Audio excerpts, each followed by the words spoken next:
I have a lot of people who talk to me offline, if you will. They'll tell me things that they won't tell anybody else because of their position, or they don't want to seem crazy or whatever. I got a call from a friend of mine who is very high placed. He said, "Everybody I know, Glenn, is reading about the Weimar Republic."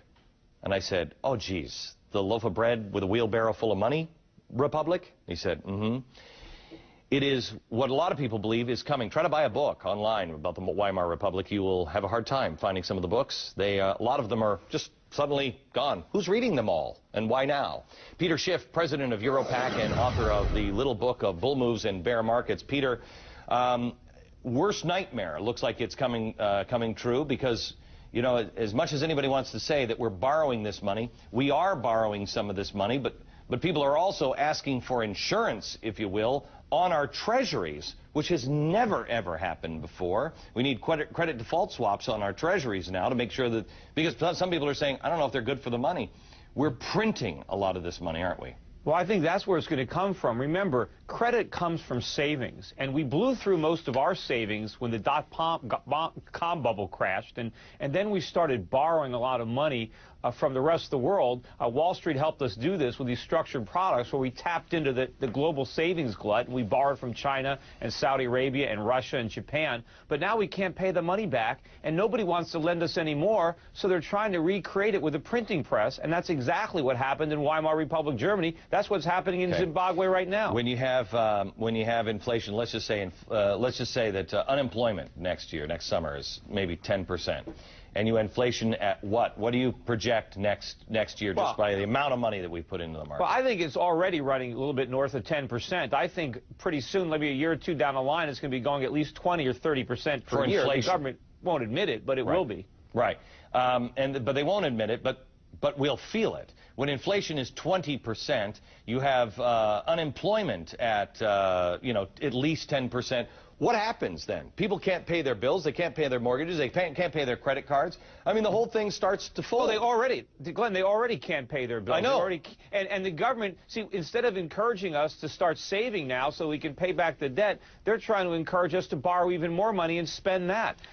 What's going to happen, of course, is as inflation starts running out of control and prices start going through the roof, the government again is going to focus on the symptoms and not the disease, and they're going to impose price controls on energy, on food, on a lot of other things that are vital, which means shortages, which means long lines, black markets, civil unrest. All this stuff is coming if we don't stop. Okay, Peter, let me be just a conspiracy guy here for just a second, because what drives me crazy is all these people are so very smart. They know. I mean, I get a call from somebody who is in the know, and he says everybody's reading about this. Everybody is aware. And this is a guy at the highest level of global banking.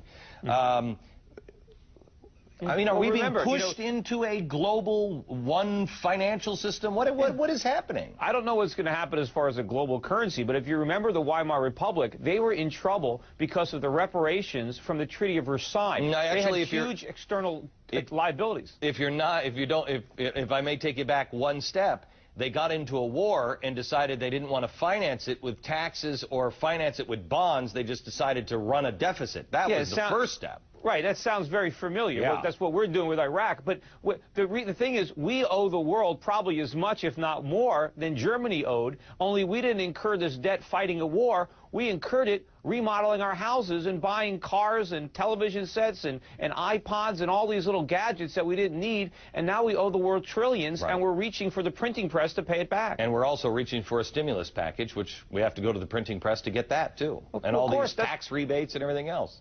All of it is coming from a printing press. There's no more money. Okay. We can't borrow it anymore from the rest of the world because how can we pay it? We can't pay back the money we've already borrowed. I talked to somebody at church yesterday, and he said, I was reading something about Peter, and I want you to stick around for a second after the break. I want to talk to you about something else that has been on my mind, and apparently, at least according to one of my friends at church, it's on your mind as well. When people are frightened, they make different decisions than they would when they were feeling safe or secure. Sometimes when that fear is justified, it's common sense. But when that fear is manufactured, it feels an awful lot like coercion. For instance, when the U.S. bailout bill was trying to be jammed through Congress, some members say there was an organized effort to scare them into signing. Here is the California Democratic Congressman Brad Sherman. Many of us were told in private conversations that if we voted against this bill on Monday, that the sky would fall, the market would drop 2,000 or 3,000 points the first day, another couple thousand the second day, and a few members were even told that there would be martial law in America if we voted no. That's what I call fear-mongering. Okay. We've called this congressman's office. He's not speaking to the press. I wonder if there's more fear or intimidation going on. Martial law. Could it really have happened? Joining me once again is Europac president and author Peter Schiff. Peter, let's talk a little bit about martial law. Why would that even be a consideration?